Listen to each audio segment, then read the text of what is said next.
What's up, Soul Warrior family? Welcome to Recovery Soul Food Meets Joe Potosi Part 2. This one I have named The Rise. We're going to talk tonight about Joe's rise from the ashes. We're going to talk about when the dust settled and who Joe is now and how he got to be just, the amazing human being he's always been, but how he began to uncover the trauma and really come to grips with who he is and learn to love himself. So I'm going to ask you in these early moments, if you would share this video out and make sure that anyone that you know that is in recovery, in active addiction, or who really needs to be uplifted tonight, who needs to hear a message from someone, from people that have walked in the shoes of childhood trauma and come out as the winners that we always were. Share this message out. I want to grow Joe's reach as well, because this book deserves to be in the hands of every human being on earth, even if they know nothing about trauma and what it does to the human heart, the soul, the mind. And, everybody loves a comeback story. And Joe has an amazing comeback story. So we're live now. We are live on our Facebook page, Lona Curry at facebook.com. We are live on the Recovery Soul Food YouTube channel, both of them. And if you are not yet a subscriber to the channel, please like this video, subscribe it, share it out, because we need to jump into YouTube's algorithms. And the only way we can do that is with all of you. That's you that make these dreams come true. So as we're trying to help you make your dreams come true, you are making our dreams come true. And it's amazing. So we are on here live, and I'm getting ready, man. If you're ready, I'm ready. I'm fired up. I know these warriors are ready. So let's hit it, man.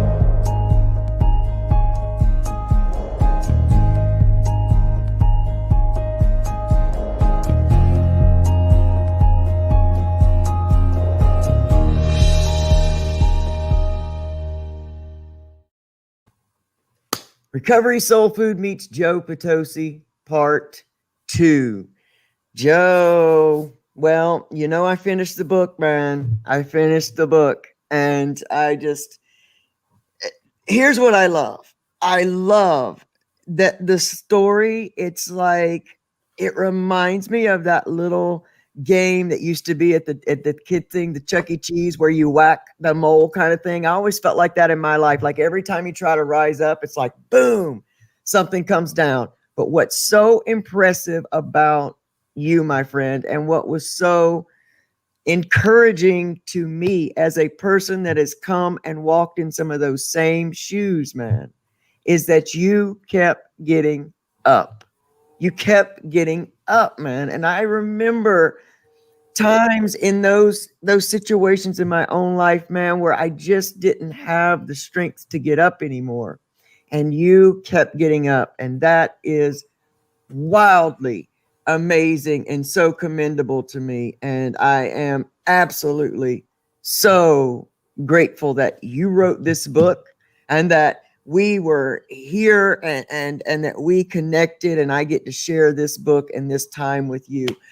Let's say some hellos before we get started, because once we get started, man, I don't even know if I'm going to be able to look off. But we are being watched right now by Yvonne Maxwell, one of my favorite human beings on earth. She runs my Hope and Recovery Network group. She's an amazing human being.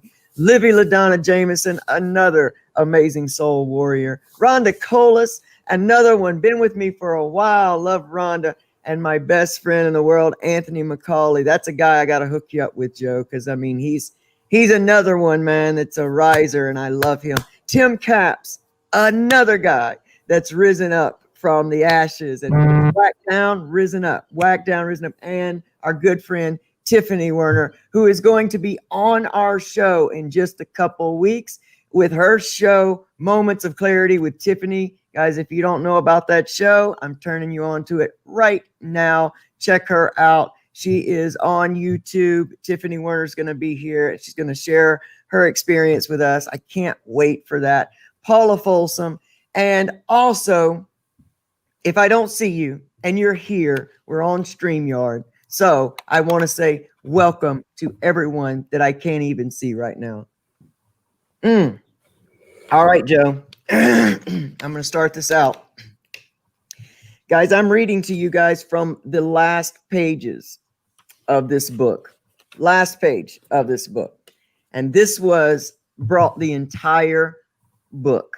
So, just to recap, if you guys didn't see part 1 with Joe, Joe has experienced generational alcoholism and addiction in his family since he was a very young man, probably since birth. But when his mom and dad were divorced, he became his mom's target for alcoholism and abuse. And they went through so much at the hands of stepfather, mom, and so many disappointments and just severe childhood abuse and trauma. We will talk so much about Joe's sister Toots because she is a huge part of his life, and how Joe basically became a father when he was just a brother and really didn't get to be too much of a kid.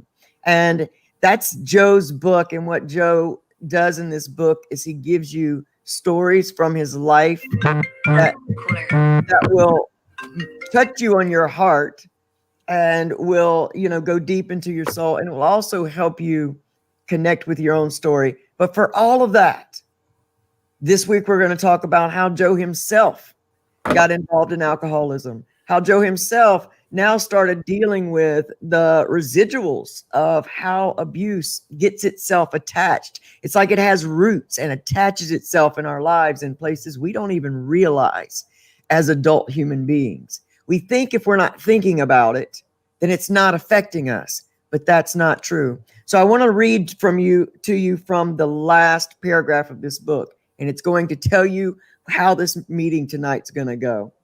So it says, the bus pulled up. I paid the fare and walked to the back of the bus. I looked back at her. This is his mom. He's leaving for the Navy now. Her face was contorted, waving her arms and screaming at the top of her lungs. I was embarrassed for her. More than that, I was worried about the welfare of my brothers. As the bus pulled off, I watched as she faded in the distance. When the dust settled, I was still standing. They couldn't destroy me. They couldn't steal my joy. I had the tenacity, the determination to move on, to never give up, to never quit. More than anything, I found forgiveness towards Dad and still had love in my heart for my mom, even after many years of her abuse. In all that I went through, I was never truly alone. God was there. I did not know it then, but I know today that God had a plan for me. Fear not, for I am with you. Be not dismayed, for I am your God. I will strengthen you. Yes, I will help you. I will uphold you with my righteous right hand. Isaiah 41:10. I get chill bumps just reading that, having read the entire book. And that's right, you guys can get When the Dust Settled by Joe Potosi at joepotosi.com, barnesandnoble.com. It's in the description box. Joe, what do you think was that thing, that whether it be visible or invisible, what was it inside of you that kept you with that I'll never give up, I'll never give in? Because that's our warrior mantra here in Recovery Soul Food, is we never quit, we never give in, we stay in this fight until we win. Tell us what that was, and then we want to talk about how this started showing itself in your life. Okay. Thank you so much, LC, for allowing me back onto your wonderful program. Oh, we love you, man. In case I forget to mention this later, I want to thank you for, I believe it's Mondays, Wednesdays, and Fridays, 8 a.m. Eastern time. LC has a program, a show, and I've been following you when I can, but I'm at work, so I'm working as I'm listening, and I get so much out of it. Thanks, man. And to be honest, man, on paper, recovery and living a good life, a clean life, whatever, looks easy or looks pretty straightforward on paper. It does. But without people in my sphere of influence, and nowadays is technology using to my advantage, it makes it so much easier, right? It does. And there's so much other bad stuff on the internet. Your program and what you represent and what you stand for is wholesome, it's positive, it's encouraging, and it's uplifting, man. And I just want to encourage you to never, when you feel like just stop doing it, because what difference does it make anyway? Maybe you become burned out. And this is the way it works. Somebody will cross paths with you or send you a message saying, LC, man, you've helped me immensely, and I hope you keep doing it. It's those instances, it's been my experience in those times. It's like, I believe it's like God is using people as instruments to tell you, don't give up, don't That's get true. discouraged, don't quit. You That's provide a true. wonderful service, you're transparent, it takes a lot of courage. I love you, man. Man, I Really. love you. Thank you. Thank you. Thank you, man. So, really, that was a really good question you had. And I didn't really think about it real deeply, but I'm going to put it to you this way. People gave up on me my whole life as a kid. My mother gave up on me. My father, he obviously left us. And my stepdad was a non-factor as far as investing in my life in a positive way. So my mentality since I was a very little kid was, I'm not giving up on you. In the back of my mind, I talk about it in the book. My dad is going to show up. I hope beyond hope the family unit is restored, that my father will, be clean and sober, and he will be the man I've always envisioned him of being. So even up to my adolescent years, and even when I got on that bus, I didn't give up on my mom, but she gave up on me a long time ago. Yeah. I don't operate like that. And where do I get that inner strength? I attribute it, I didn't have a personal relationship with God like I do now, but God works in mysterious ways. Yes, he does. And through the pain and through the sorrow and through the sleepless nights, as I look back at my life, LC, and the people I've worked with, the different demographics, young people, old people, incarcerated people, I can be very relatable to a lot of those groups because of my background. Mm-hmm. And I like to explain what I mean by that. My experiences, my past. My grandfather, my dad's dad, was in the Navy, Pearl Harbor. Wow. And that was my inspiration of being in the military in the first place and choosing the Navy. And I went to boot camp in Chicago, Illinois, January 22nd. And I don't know if anyone's ever been in Chicago, the Windy City. It's brutal, right? I'm only an hour away, so I was kind of acclimated to the weather. Uh-huh. And I can tell you guys this, and in all sincerity and all honesty, boot camp lasted 8 weeks. And there was nothing those company commanders or anyone could ever do to me that was so bad, worse than my mom or my stepdad. Right. This is the principle. They break you down because they want to build you back up into that sailor that, they want, that they can use, that they need. But guess what, LC? I was already broken. I couldn't be broken anymore.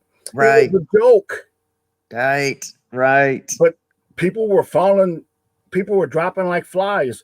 The physical part of it, but it's 90% of it, in my opinion, was mental. Very true. You can't tell me I'm a piece of garbage.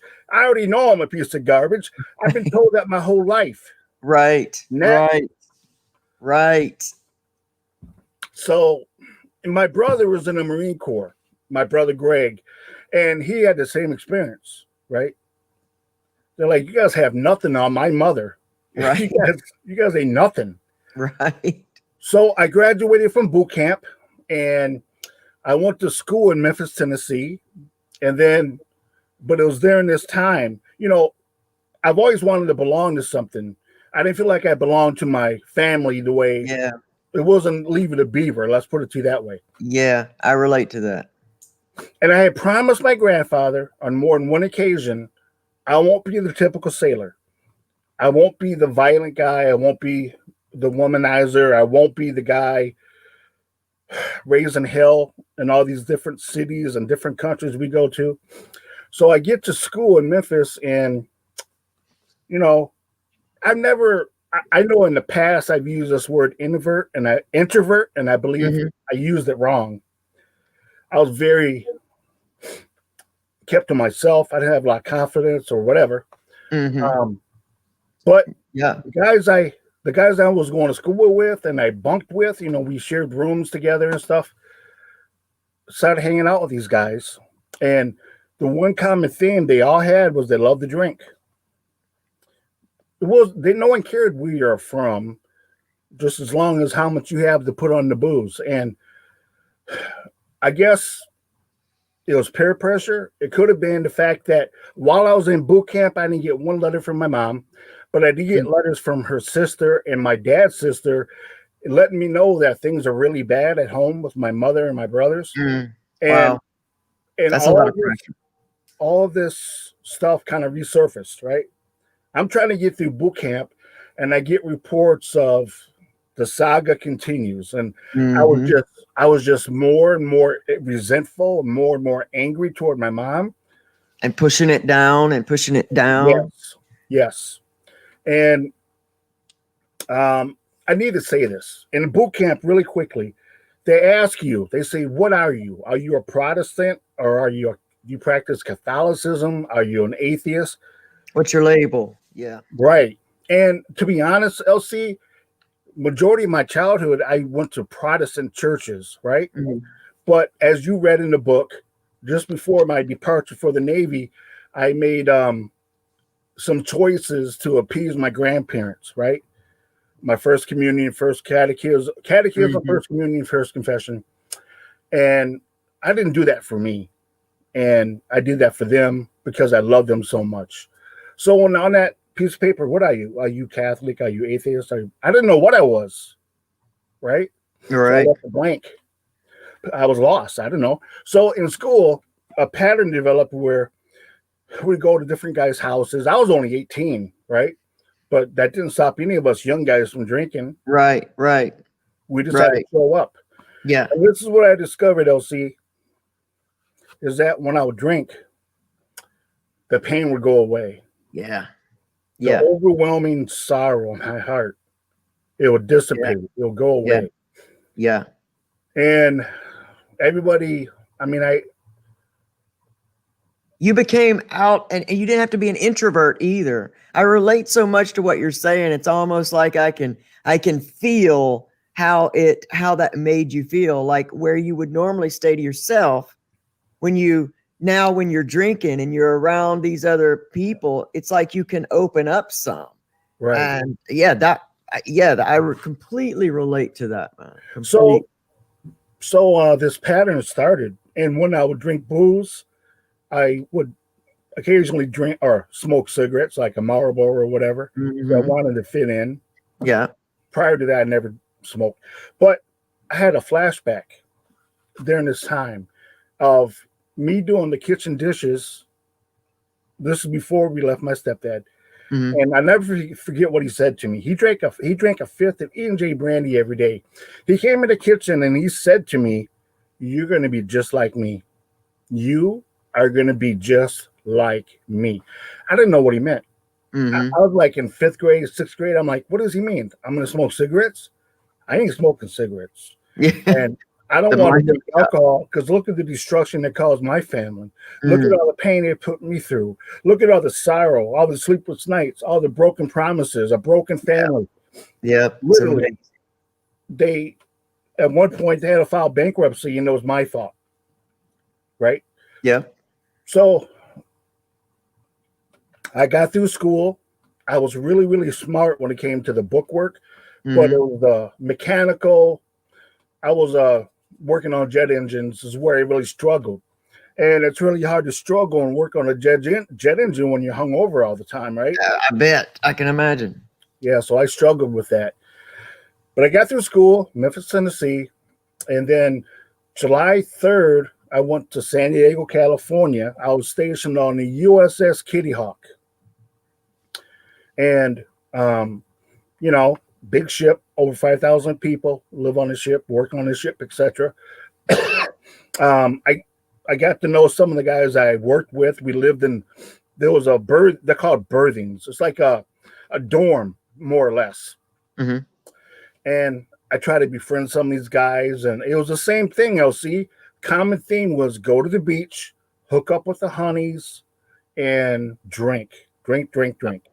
Yeah. And up until this point, I had no negative consequences or ramifications from drinking, right? Other Mm-hmm. than money, whatever. Money, feeling bad, Yeah. Right. So I was only in San Diego for like a couple weeks. I got to go to the beach. I went to Mexico, Tijuana, Mexico, because down there, a lot of the college girls underage would go to Mexico. And what Mm-hmm. we would do is we thought we were smart. There was a guy named Venezuela from Mexico in the Navy. He would take us down to Tijuana, and instead of going down the main drag or the main strip, we would go to all the dive bars that he knew about that were dirt cheap. Uh-huh. We would get hammered, and then we would go up to the main drag where all the Americans would be, and you try to hook up or whatever. Yeah. And that pattern continued. So I believe it was August 1st, we left San Diego. We went on a Westpac. It was essentially a 5-month trip. We went all the way to Africa and back. I went to Wow. Mombasa, Kenya, which I absolutely love. I recommend it to anyone. Wow. But nowadays it's kind of a tourist hotbed. So, but I went snorkeling. I went on a safari. And I Wow. said, I'm not going to drink. And they had a curfew at this time, right? In Mombasa, Kenya. And Mm-hmm. when I was in the Navy, Nelson Mandela apartheid was still going on, right? Mm-hmm. Mm-hmm. We got confronted on one of the nights, we got confronted by a group of guys. There was like 8 guys. They had machetes and clubs. And they asked us, and of course, we're all drunk. Do you support Nelson Mandela, or are you with apartheid? I'm like, we're with Nelson. We don't want to be murdered. And we all were for that. But because of my drinking and my indiscretion, I stayed out past curfew and I got caught by the cops. Mm. Guess what, LC? Mm-mm. I don't know if you can say you've ever been in jail in Africa, but I can. I I woke up can't in the do morning. that. I woke up in the morning around 10 o'clock. They took my watch, they took my belt, and I woke up on this dirt floor, and all these guys were talking about how they have to go to court. They got busted for selling hashish, and they wanted me to represent them. They're like, hey, dude, you're an American. You can say you're my friend, and it'll look good in front of the judge. I'm like, yeah, I'll do it. I was petrified. I bet. They could say I raped somebody or I hurt somebody. They could say whatever they wanted. Right. In jail in Africa, the ship leaves me. I was so worried about that. I can So I only. had to go to the bathroom. And there's a hole in the floor, literally. And on the other side of this wall were all these women with kids. I'm like, I don't understand this. This is a jail and have women and kids in the jail. And they mingle with the men. It was so crazy. Wow. I was never so happy to see the Shore Patrol, the police, all of my life. They came to get me out of jail. Oh my I God. thought I was going to be stuck there. I thought, and it was because LC, I drank. Apparently, I blacked out and, ended up in jail. Because of that, I stopped drinking. That was so. No, I'm being sarcastic. Oh, come on, man. No. I'm thinking, what a moment. Like, of course, that might do it, but the disease of addiction No, doesn't stop there. It No. doesn't stop where it should in the early days where we all have that moment, where it's like we're presented with this, it's like almost like the fleeting chance to stop now before this gets deeper. And that's one of the best stories I've ever heard. I'm in jail in Africa. I get presented with the moment to stop this, but the disease of addiction takes over. Do you think, Joe, and I hate to stop you, but let me just stop you here for a minute so we can talk about this for a second. Do you think, Joe, that generational alcoholism, that generational addiction type of issue is there, and it's just underlying the surface? Like, we don't know. We're 18, 19 years old, and I think this is the danger that's not really talked about enough. When you grow up in addiction, when we're kids, we say, I'm never going to do that. I'm never going to, smoke. I'm never going to abuse my kids. I'm never going to get into drugs. We say those things because in that moment we are experiencing the worst of it. But we don't have that same mentality as we grow up and we're having to deal with pain, because not only, you're different than some of your other Navy friends and a lot of other people is we have this underlying demon that's, I don't want to call it a demon, but it's like this, that disease in us that is picking up strength under the covers of, I'm just trying to get by. But we've watched our people in our lives cope in that way. So it's almost like we get to a certain age where life starts happening now to us, and it's up to us to cope. And we turn to those same things. And I think it would be such an amazing place to study and in why that happens in the decisions, because if we grew up in it, it's in us as well. Like, all you got to do is kind of start messing with that dragon a little bit. And just like here we are at this part in your story, I'm in jail in Africa. I got here on a ship. And so it's not like I can leave here, make a phone call. I mean, and all these things are going through your head. But I'm willing to bet, by the time you get back to the ship with the other guys, it becomes almost this funny story. Even though you're scared to death, it's like, you've got these other guys and everybody's like, you see how whacked out Joe got? Like, Joe went to jail, and all of a sudden it starts getting placed in this category in your brain of, it goes less from this scary wake up call to this place of, I'm fitting in.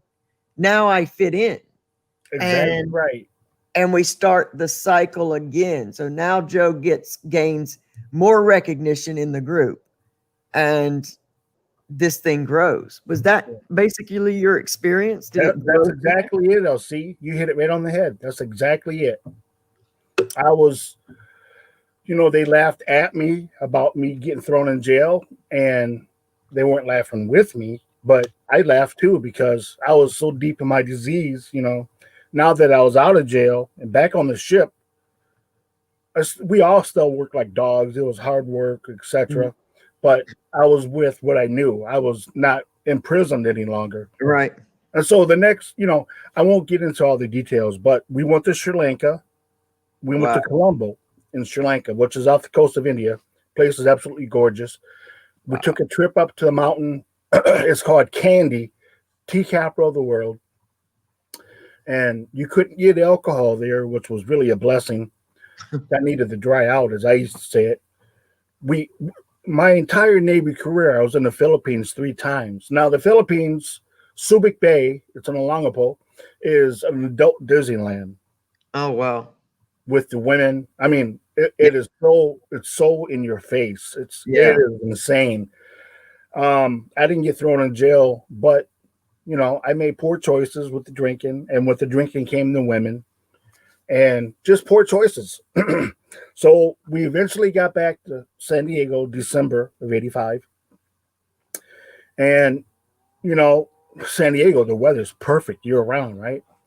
Back in Iowa, where was living, it's like it's in December, it's snow on the ground, it's Yeah. freezing. I'm in San Diego in the shorts and t-shirt, and they had a base.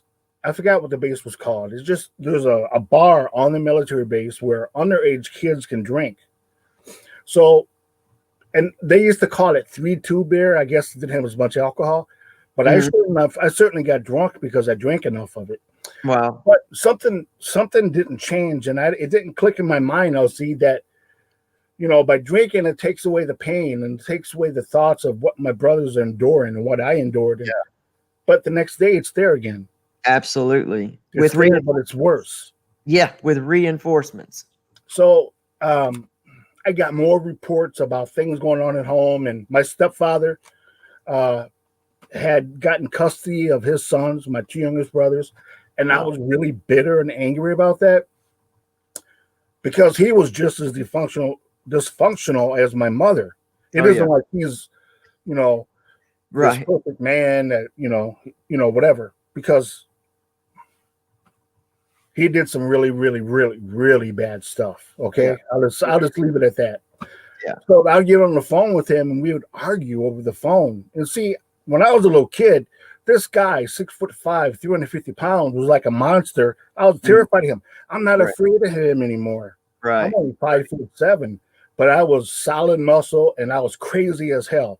And you give me some alcohol, and I'm really coming at you. Yeah. Well, would have these heated arguments. And what I would do afterwards, I'll go to the bar on the base, and I would drink and get drunk. Somebody would look at me sideways or say a snide remark. Boom, I was fighting. Yeah. Drop of the hat. I was kicking people's asses left and right. So I got the nickname Bulldog. Excuse me. Bulldog. Technically, okay, I can see that. And it kind of became a something I had to uphold. And I'm not proud of that, but I won some and I lost some, and I got the scars to prove it. All right? Absolutely. And it was all because of not the drinking. Drinking is just an outward manifestation. I know that for a fact. Absolutely, it's a byproduct of the much bigger issue. Yes. That's what my whole mission is about, to let people know that your addiction is not you. It is the byproduct of much bigger issues. So if you're trying to recover just the using, then you're only going to be able to hold that dam back for so long. If you don't go within and heal those root causes, you're not going to be free. Right. You know? So for the sake of time, so we're in San Diego from December until the following January. So like 13 months. And during that time, we would go out to, off the coast of California for a month. We'd go up to San Francisco. I had an uncle that lived there. And the main thing was to drink. That was the whole thing, And I don't think I'm going to talk about that, but we spent like 2 weeks in San Francisco and came back to San Diego. So in January of '87, we made a world cruise. Wow. We literally left San Diego and went all the way around the world. Ended up in Philadelphia, Pennsylvania. But at that time, Iran and Iraq war. Iran was shooting at the Kuwaiti oil tankers, and President Reagan said, we are going to put our flag on the Kuwaiti oil tankers. And Iran, if you shoot at them, you're shooting at us. What people don't realize is I was in the Persian Gulf at this time. It was ungodly hot every day, all day.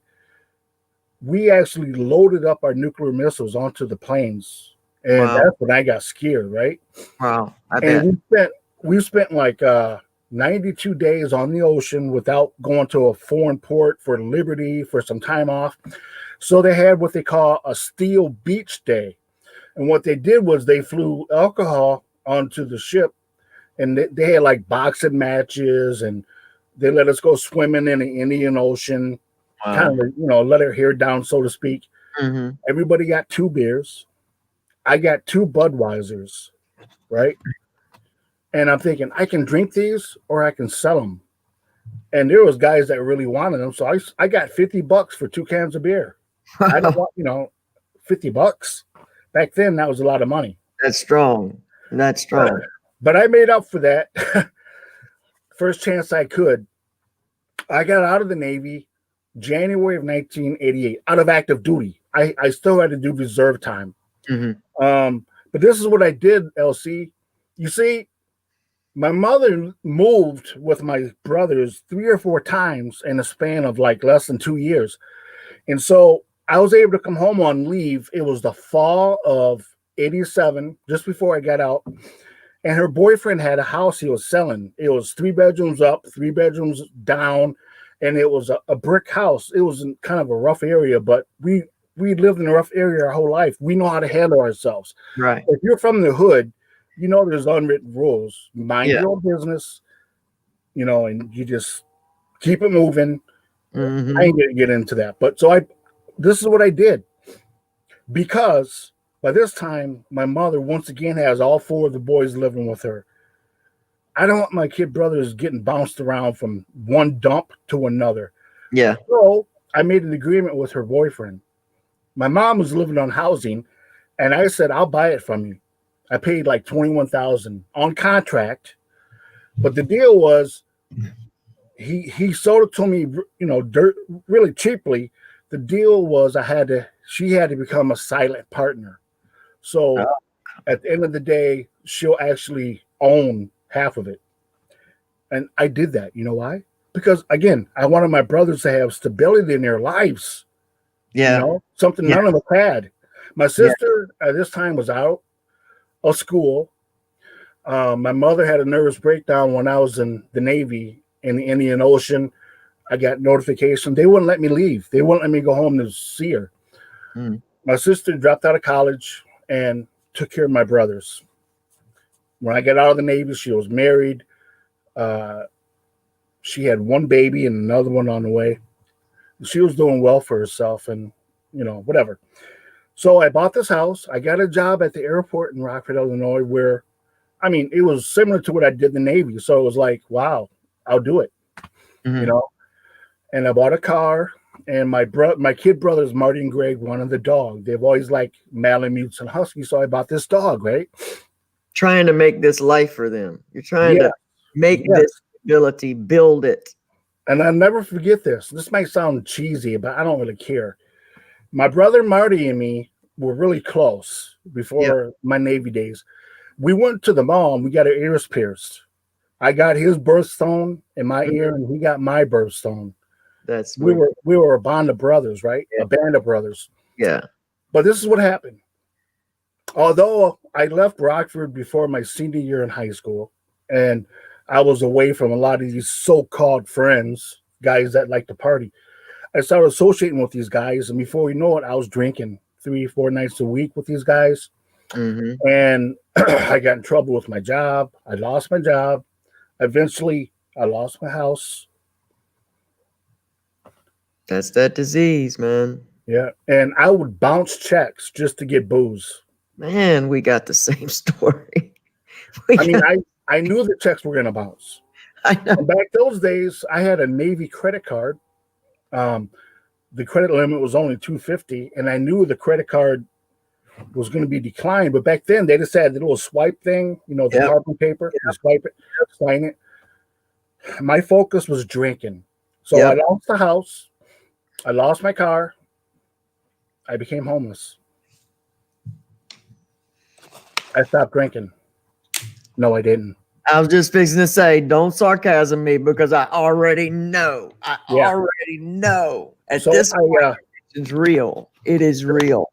It is extremely real. I shouldn't joke like that. But I did stop drinking for a short time. I got a job.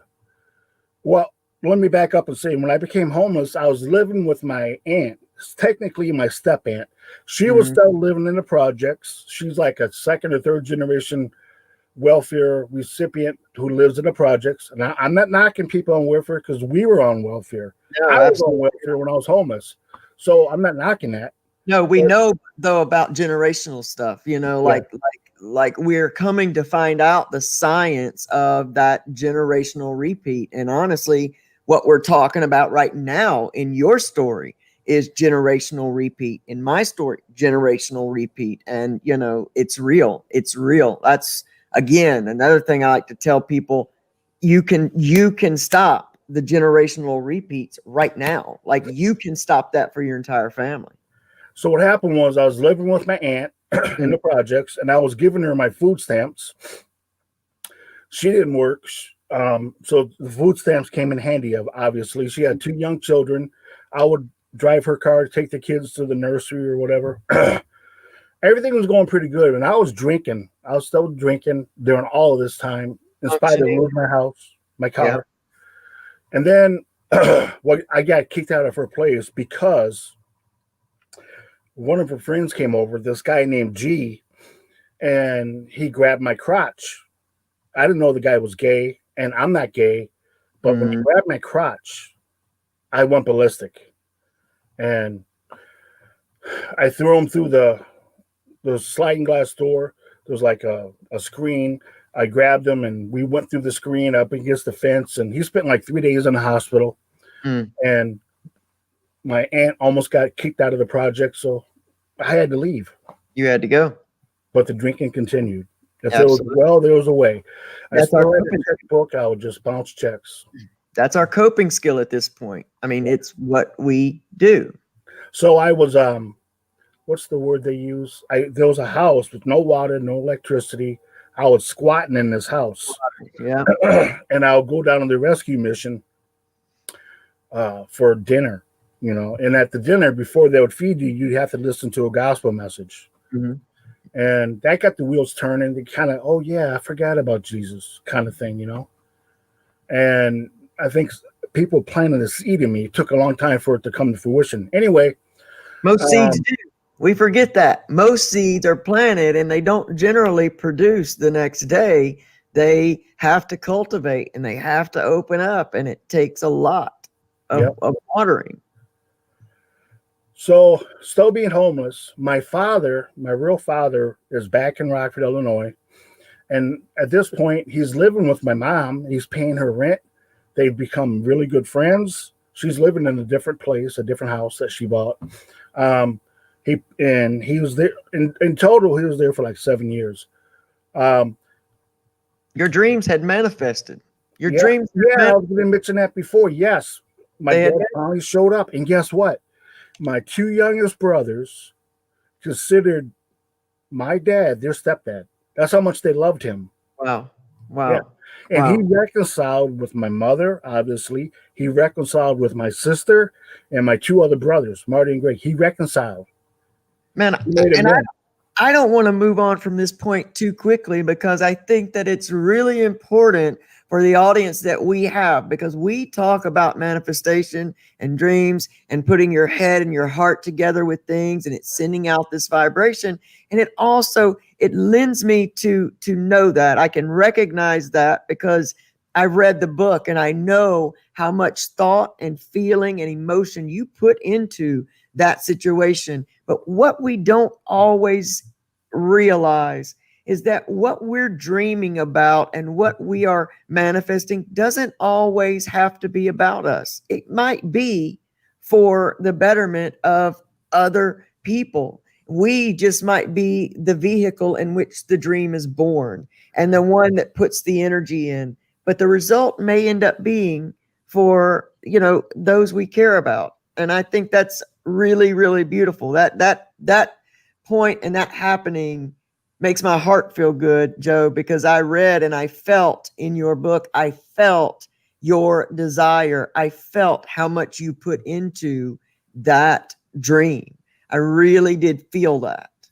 Yeah, and it did happen. And like you said, and maybe it didn't happen when I wanted it to happen. Right. Maybe it didn't happen under the certain set of circumstances the way I envisioned in my mind, but it did happen. It does happen. Our manifestation. It wasn't like dramatic or, whoa, that. I mean, it wasn't like that. But rarely ever is. You bring up a valid point, and it did come to fruition. And my dad eventually stopped drinking. By the way, he became a born again believer. Oh. So yeah, it's a wonderful story. So In your manifestation, because that's what you wanted. yeah, Again, right. your dream manifested. So my dad suggested I move to Dubuque, Iowa. So I did. I moved to Dubuque, Iowa, and for the first month, I was living with my first cousin, Liz. And within like 2 days, everyone says there's no work in Dubuque. There's no work in Dubuque. I got a job, and I was gainfully employed. I applied for welfare. I was giving her my food stamps as a way to pay rent, Mhm. and I met my present wife. But of all places, I met her in a bar, and we both were playing. We started to play league darts certain nights of the week. Um, and she was a nurse, still is a nurse, but she had her own house. She had her crap together, and she liked to drink socially. When I Mhm. drank socially, it usually ended up badly. Absolutely. That was And for me so too. we got married in '96. My anniversary would be on Monday. Woo, happy Um, early anniversary. Thank you, sir. Thank you, LC. And then Easter of '97, I went to church for Easter.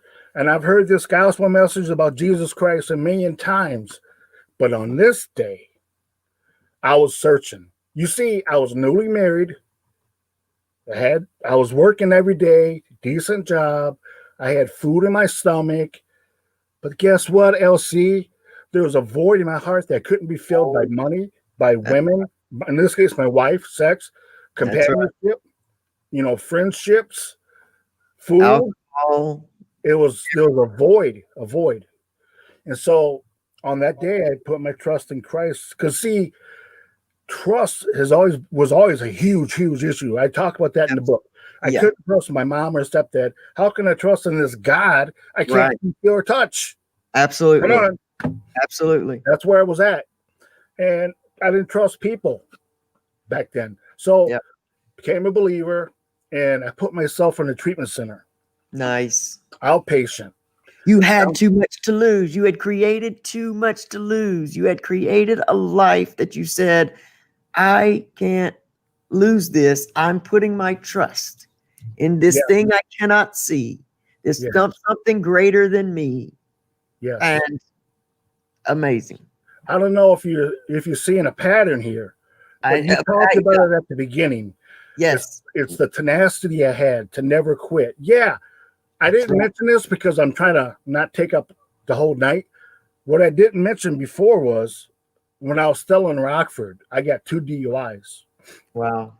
The second DUI, I had an '85 Grand Tornado, I think it was. I was involved with the car accident. I was drunk. I was turning left at the light, and she didn't yield to me, so I thought it was her fault. But Hmm. I was obviously the DUI person, and I got a I could have been killed. I got a huge scar on the side of my head where whatever hit my head, and I'm fortunate to be alive. So when I moved to Dubuque, you think after that I'm definitely going to stop drinking? No, I didn't stop. So Hmm. I put myself in treatment, and I was really on fire for God. Like I was involved with, I created a clown ministry. I helped out on Sunday mornings with Sunday school, etc., etc. I started volunteering at a nursing home. And by the way, my grandmother, my mom's mom, was in the nursing home. When I was a little kid, she would take me there, and I was petrified by these old people because they would grab, "Oh, come here, little boy," and they Yeah, look like death, and they're I know. grabbing you. I know. I spent 14 years of my life in this nursing home every Wednesday, It's amazing. It's investing in the lives of these people. And guess what? They're not all senior citizens. They're not all, whatever. They're young people, shooting victims, etc. But guess what? They all have one thing in common. They're lonely. They love the companionship. And I felt that I was being drawn to do that. So I did it. And during this time, I had a television ministry, radio ministry. Things were going well. And because of those DUIs, the first 6 years of my life in Dubuque, I didn't have a license. I didn't drive. I didn't try to drive because I wanted my license back. yeah. I eventually got my license back. But when my first son was born, he was born December of '98. When I knew the time was drawing near for her to have the baby. I started having dreams and nightmares of what I endured as a child. And to be honest, I never wanted kids, LC, because of what I went through. Right. Yeah. Yeah. And Yeah. not to mention my mom would always say, you kids better not have kids because they're a pain in the ass. Mm-hmm. You know, kids are the worst thing you can ever have.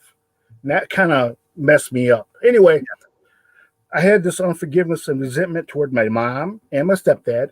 God, not in an audible voice, but in my heart. The Holy Spirit was telling me, I have forgiven you. Who are you not to forgive?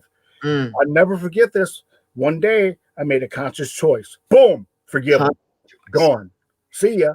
Catch that, y'all. Catch that, y'all. Catch that T right there, because I made a conscious choice to forgive. It's not some spiritual revelation that comes over you, washes down over you, and it's all gone. You have to decide to drop the baggage. Vital.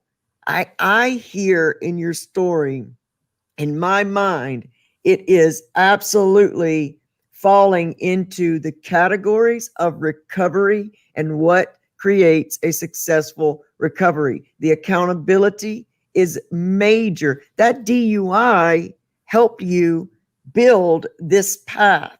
That DUI helped you have some type of accountability and fear so that you walk through this. Your wife, your love, your want to build a family, even through fear, gave you too much to lose. You had something to work for and something to work towards. You had a power greater than yourself that you really leaned on to learn how to trust. We learned how to trust, because how better to learn trust? Not another human being, but a power that you cannot see, that you have no other choice but to trust.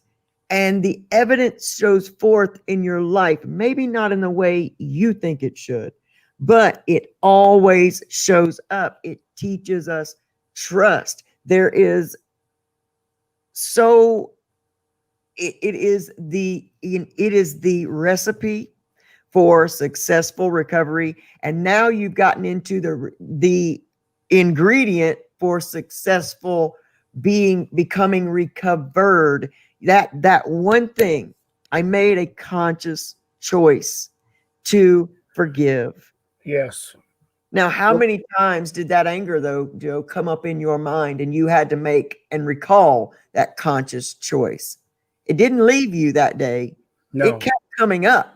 Right. But you had to stand in that choice. Absolutely. It takes work, right? But they no longer are going to rent space in my mind because they have power over me. That's and right. I realized by going through, putting myself in treatment, that I realized all these tools. And when I was in treatment, I would go to AA meetings on Saturdays because that was my only day to do it. Mm-hmm. And I got a sponsor in time, and I worked through all the steps with my sponsor. And as you can imagine, the step 4 was pretty hard. Step 5. And there's this common bond. We're a peculiar people that have suffered an addiction. A lot of people maybe not be able to relate. That's right. You know, like LC is a weirdo. I mean, he's not the regular bird or whatever. You know what I mean? Yeah. But another person who's in recovery understands you fully. That's right. Been there, done that. Yep. So, my first son was born, and you know, although my life was much better, I had some hardships. I had a neck surgery, and I got laid off a time or two. No fault of my own. Over time, you know, just life was hard. My second son was born, and he had major health issues: hydroglycemia, apnea, seizures. They thought he had cerebral palsy, pulmonary hypertension. Long story short, all of that went away. And the doctors cannot explain. His brain scan shows he has this condition. Now it's going. We can't medically explain that. I can. It's God. He works in the miracle working business. Yeah. And I can't say he does that for every. God has a plan and a purpose for what he does and when he does it, and how he does it. Period. So, but it was during this time, my wife, she had stopped drinking way before that when she got pregnant. She, at this point, surrendered to God and put her trust in Him, and got very involved with church and stuff like that. So we brought up our kids with love and adoration and teaching them right and wrong and a good work ethic, honesty. You know, honesty is always the best policy, and you work hard for the things you want, never quit, never give up. And my youngest son, because of the conditions he had as a baby, he had fine motor skill issues. He had to use a gripper to write with, and he didn't catch on to things like his brother did. His brother is a freaking genius, right? And he eventually outgrew all that. But when I have a bad day and he's having a bad day, that kid inspired me, because you know what? He never complained. He never said, I'm done. I'm not doing this anymore. I would direct what he was going through. And his nickname from his first day of life was Tuffy. And that kid is tough. And he taught me so many valuable lessons, man.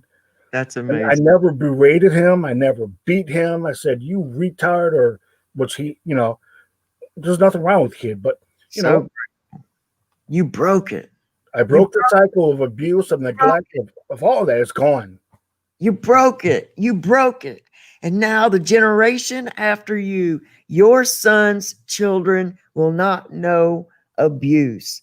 Again, catch that T, y'all, because we spend so much time beating ourselves up for our pasts, but sometimes not sometimes, every time you've got to back up and see the bigger picture. There are warriors in this world. And you know what I believe? I believe the recovery community is just a huge set of warriors, people that your higher power knew that were strong enough to carry this mission through to its end, to stop the cycles of abuse, to stop the cycles of alcoholism and addiction, to stop the cycles where they are. Now, we all have a choice in that, and we can choose to go with it. We choose how we see our life. Our perspective is our conscious choice. And we, through the power of the mind and the power of science and through the power of spirituality mixed with science, have the ability to change everything about our lives. Joe, you are a mighty example of that. And who knew that thing? Because now what we've done is we've come around to that thing, that invisible thing that kept you tenacious, that kept you persevering, that kept you where they could not steal these things from you because they weren't necessarily for you. They had a greater purpose. And what we've come around to is that invisible thing was Tuffy was going to come in the world, and he needed a dad that knew what it was like to go through hardship and keep going. Because what if Tuffy had had a different dad? Wow. That might not have been his nickname. He might have had an abusive nickname. But you were supposed to be this kid's dad. And if you hadn't had that experience, who's to say? Now, we can all, some people may hear that and go, yeah, right, Elsie, whatever. That's just, but whatever. I believe that. And I know that. And I feel that. So that invisible thing that has kept us going, that keeps us going, maybe doesn't even have a thing to do with us. It's for somebody else who we can't see at the time. And I love the way that happens, that we have a choice. And without the disease of addiction, man, and you might agree, without the disease of addiction, I couldn't see things like that. Without being at the bottom, without being on my knees, without having those seeds planted, I couldn't be in a place where I have the eyes to see God at work like that. You have to want to see God at work in your life. And you can. You really can. Sometimes we've got to back up from the problem many times. We talked about this last time. If I get so close to the computer, I can't see there's a big room behind me. All I can see is that. And many times we have to remember what we give our energy, our attention, and our emotions to are what's going to grow. We can plant 3 plants in front of us, and one of them we can put over here to the side and ignore, and it's going to dry up and die. We can give another one a little bit of attention, feed it every once in a while. It may come through, but it's not going to thrive. But that one that we give everything we got to is going to grow. Now, that's the same in our lives, Joe. That's the same in our lives. If we want to see everything that's wrong, we can grow that seed and it will flourish in our lives to the point where all we see every day is everything that's wrong with our life. Or we can feed the seed of greatness and we can pull from ourselves that which was born within us as called our purpose in this life.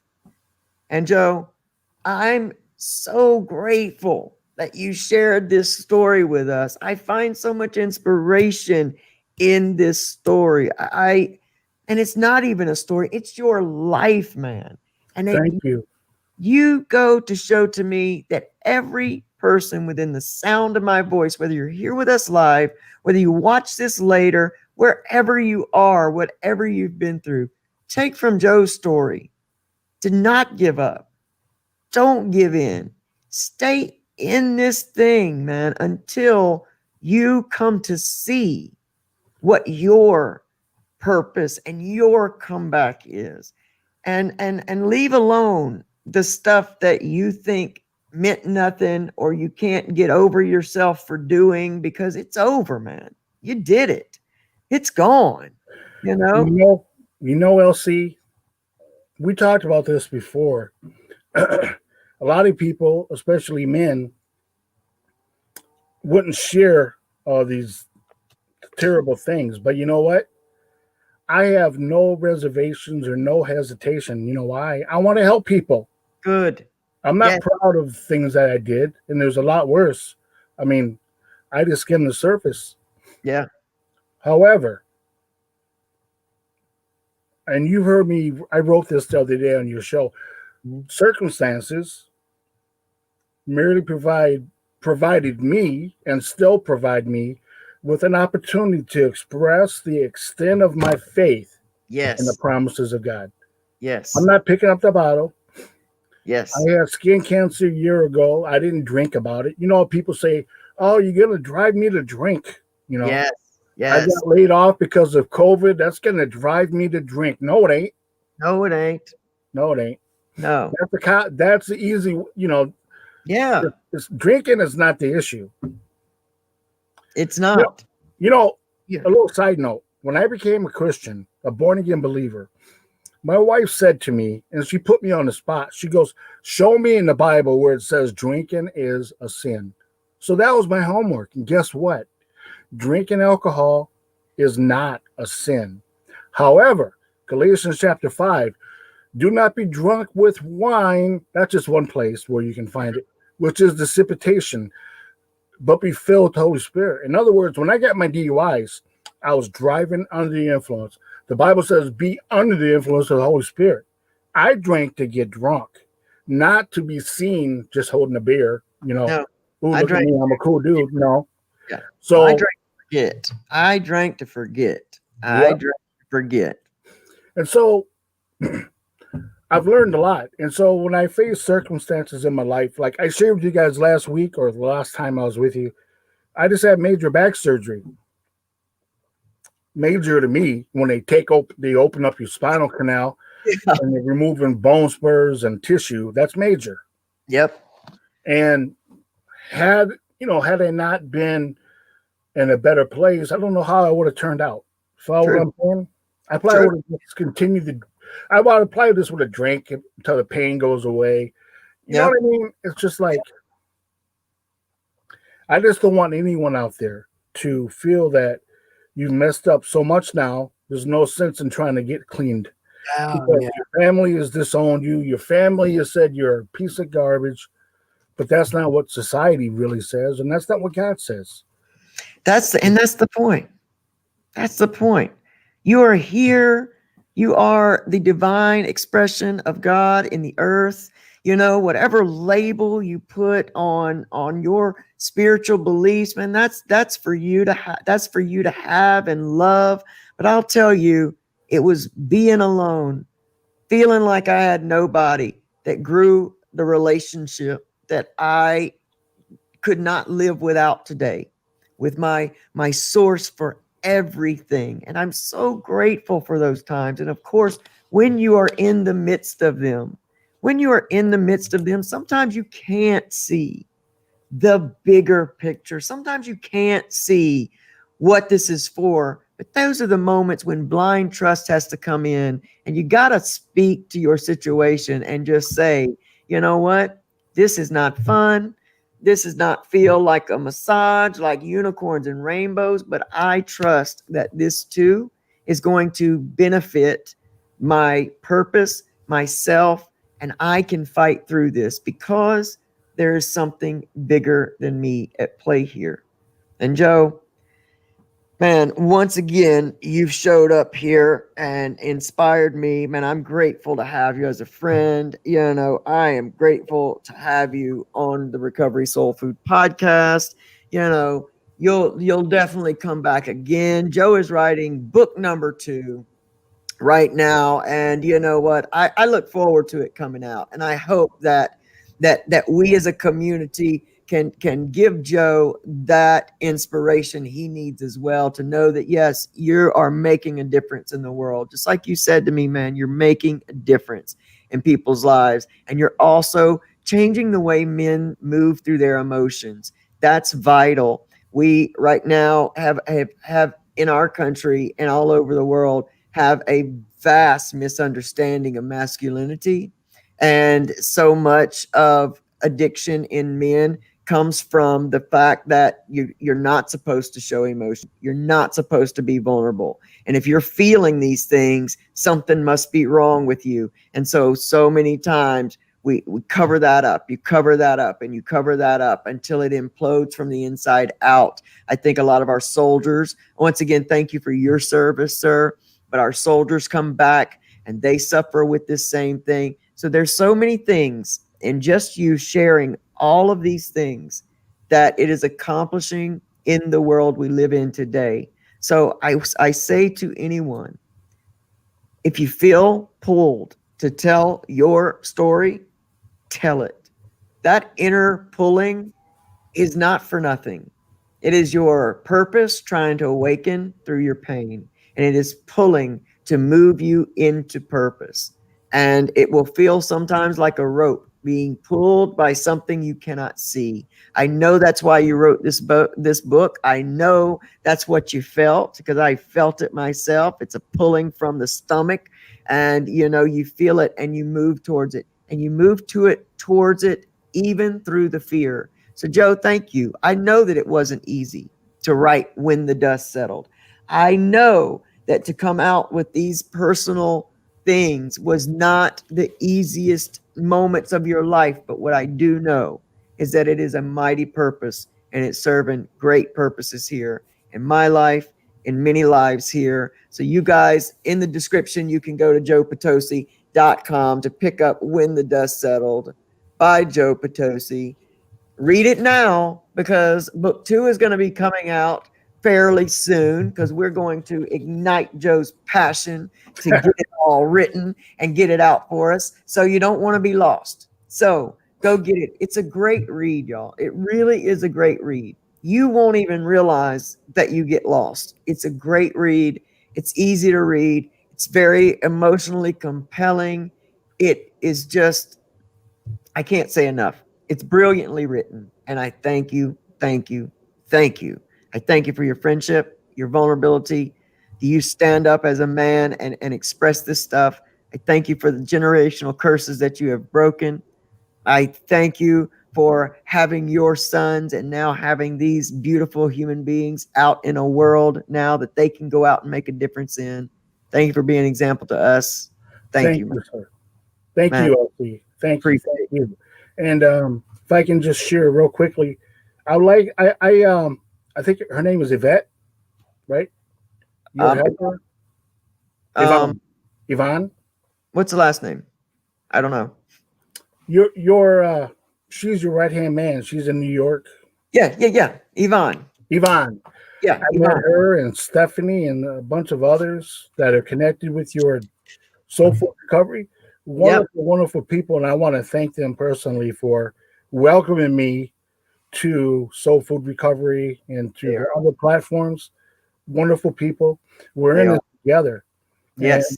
I want to encourage you listeners that are, if they've struggled with addiction and these issues I've shared, that there's help available. You know, there's NA, AA, and I think the human heart, the mankind, your neighbors and your coworkers want to see the best for you, right? And I mean, I don't know, real quickly, LC, but when I talk about my story or God's plan of salvation or whatever, it does something for me, right? And I can't explain it. Yeah. And when I can help another individual um, to get to the point where they can, you know, put down the drink or the bottle or the pipe and reach out for help, Yeah. you know, that's what it's all about, man. That's it. So many That. people are hurting right now, Yeah, man. and let's stand in the gap. If Let's you do it. have an opportunity to help people, please do so. Yeah, man. Whether it's 1 or 1 million, man, just be that shining light in the world. Be the change you want to see. That is the quote that will go with me through my life. Through And my I would like to let people know where they can find me because I love meeting new people and networking and Yeah. encouraging each other. So it's Joe Potosi on Facebook. Also on Facebook, I have When the Dust Settled fan page. You Awesome. can ask to join that page. I have a website, joepotosi.com. And I'm on Instagram, Joe underscore Potosi. Love Awesome. to hear from you guys. And LC, I feel like I've known you my whole life. I know, man. I feel the same. I feel the same. Reading your book, I feel like this is like I know this guy. Like I get it. I get it, man. And meeting you has been an amazing. Again, I love the connections that we make here. Nobody gets to come on my show and just leave. Like you don't just get to leave. You never just get to be without LC, man. I am so grateful to God and my higher power, to my addiction, man, because my addiction brought me here. You know what I mean? My Yeah. addiction brought me here and led me to you and to my brothers in the world. Oh man, I'm And just grateful. remember, too, you guys, LC, God isn't done with us yet. This higher Never, power, you know, never. we got to take it one day at a time and be Yes, that light in a dark world in which we live. absolutely. Don't keep all your knowledge and all your experiences to yourself. Oh, don't. A lot of Don't waste them. Yeah, I know. And I think that the more we step out and the more we speak out, the more that, books like yours come out. And I think that we're moving in the direction of a recovery movement, a recovery revolution, where to me, the 90s felt like a drug revolution where we glorified using, where we glorified drinking. And now all of those folks, me included, have come through. Like, we all get older, that stuff doesn't just fall away. You got to work towards building this new life, and now we're busting through, showing the world like there's many different ways to recover. Let's just, let's be open about this stuff. Don't be the secrets lend itself to shame. Yeah. They're mentally related, and when you don't feel like you can talk about something, it makes you feel shameful. So again, if you feel like saying or telling your story, or if that has been something that you have felt, these little feelers about, then tell it. Don't worry about the how. Yeah. Just begin to speak. The how. I love this quote. It's Les Brown. The how is not your business. The how is God's business. You are to have the dream. Your job is the dream, is the pull, is the call. And LC, remember, we talked about this last time. Your condition does not have to be your conclusion. That's right. Oh, I love it. My condition, homelessness, out of control alcoholic, you know, bouncing checks left and right just to get alcohol. And by the way, I wouldn't buy food. I would buy booze. Me too. Priorities, man. Priorities, bro. Priorities. But we don't have to stay in that place. And wherever you are right now in your life, you just lost your job because of COVID. A family member is ill because of COVID. I had to take my father-in-law to the ER this morning for 3 hours. He's 85 years old, and they sent him home. They said he's not sick enough to be admitted. So they gave him antibiotics and pain pills. I'm like, what do they have to be? Ready to be put on a ventilator to be accepted? Yeah. But his condition does not have to be his conclusion, right? That's absolutely right. If he doesn't take the medicine and if he doesn't hydrate himself, he's a dead man, so to speak. So if he doesn't do the work, doesn't do the work to take care of himself and build to a different conclusion, and he just accepts that this is it, man, everything moves back to recovery. We're all recovering. Exactly right. When I put myself in treatment, I had to do the work. You have to. When AA, I had to do the work. It ain't handed to me. It's not osmosis. No. Joe, a lot of people think it's going to be handed to you on a silver platter. Well, what happens is we think when we're out there using, we're such a conscious people. Like we want to fix things, so we start mechanically taking things apart. And when we're out there in the world and we're drinking and we're using and we're creating destruction, we think, our brain goes, oh, well, if I stop using, then everything's going to get better. And what we find out is that we stop using and we are still the same internally. But now we don't have our coping skill. So it doesn't last very long. And that's the reason that stepping into true recovery, healing the inside, the heart, the head. I didn't mention this before, LC, but I think this is huge. And then, when I was heavy into my drinking and denial and all that, I was the victim. Oh, yes, sir. Nobody understands the pain I went through. Woe always me. That's right. SOB did that to me. My mom did that to me. And so I'm justified in acting this way and doing these things. That's exactly. Guess what? I am not a victim today. I am a survivor and I'm a conqueror. I'm more than a conqueror. That's exactly right. I get out of that victim mindset. Yeah. And I work hard because, Joe, I understand that mindset. I understand it completely. And I, too, made a conscious choice to take full responsibility for my life. And I had to do that in order to fix it. So everybody, again, catch that T, hear that right there, because when we're in our disease, we have to justify it and rationalize it. That's how a human being is made. That's how the brain operates. We've got to justify what we're doing so that we don't feel so guilty that we just, that we make another decision. When we're in the disease, we're active in the disease. We want to be in the disease. We become victims. When you started being a victim as a child, that's the only mindset you know. But your addiction will bring you to a moment of clarity where you have to say, if I don't take responsibility for this, I can't fix it. And so Mondays, Wednesdays, and Fridays, 8 a.m. Eastern Standard Time, show up right here, Recovery Soul Food YouTube channel, the Lona Curry on Facebook.com, because we talk about how to get out of that victim mentality, how to break through from being a victim to a conqueror and how to take control of your life today, wherever you are. We are absolutely honored once again to have had you here, Joe. And I'm grateful that you're here as my friend and that because we could carry on conversations, man, all night. People don't even realize we could sit here and talk all night long because that's how many gifts that our lives have given us. And you know what?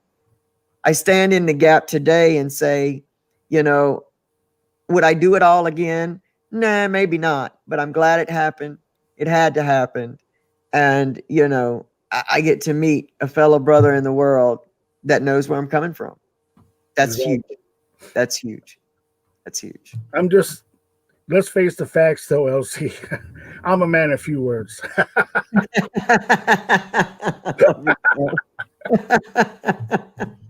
I love it. It's kind of like a running joke. I love you, Joe. Yeah, I saw in the comments, Tiffany says, Joe, an introvert. Guys, we thank you so much, man. Joe and I both thank you so much for hanging in here with us and spending almost an hour and a half with us, man. We love you so, so, so much. You guys jump over to Joe's fan page, When the Dust Settled on Facebook. Friend Joe Potosi. Thank you all, Warriors, for making Joe a part of our family, for making him feel so welcomed.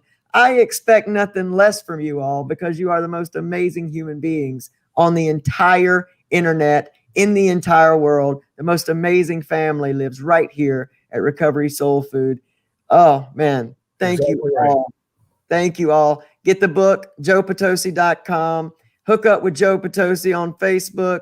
Joe Potosi, Joe_Potosi at Instagram. And you know what? Get everything Joe Potosi because he's a radical human being. He's my friend. He's your friend now. And I love all of you. Join me Monday morning for Motivate Your Monday live with LC, 8 a.m. Eastern Time. Joe, I love you. Have an amazing night. Thank you once again. I love you too, LC. Thank you. You're always welcome here, man. You're always welcome here. We're grateful to have you as part of the Recovery Soul Food family. Next week, guys, come and sit in with me and Mr. Fearless Happiness himself, Mr. Max Naist. I almost did it again. I almost messed up that last name. But you guys know him. You guys love him. And the week after that, we're going to have the author of The Sober Bubble. And then the week after that, we're having Miss Tiffany Werner of Moments of Clarity with Tiffany on this show. There is not a week you guys are going to want to miss. So get subscribed to Recovery Soul Food on YouTube. Get coming to these Monday, Wednesdays, and Fridays meetings. There is so much planned for you. Hey, the podcast is available on all major podcast platforms, iTunes, Spotify. And you know what? Every time you like a video, every time you listen to a podcast, every time you subscribe, you help make my dream come true. And I appreciate you. So don't forget, hit the subscribe buttons, hit those like buttons, send us out into the algorithms of the universe and help us grow. I love you guys. Joe, I love you. And I cannot wait to read book 2. You guys have an amazing Saturday night. I love you. Bye, guys. Bye.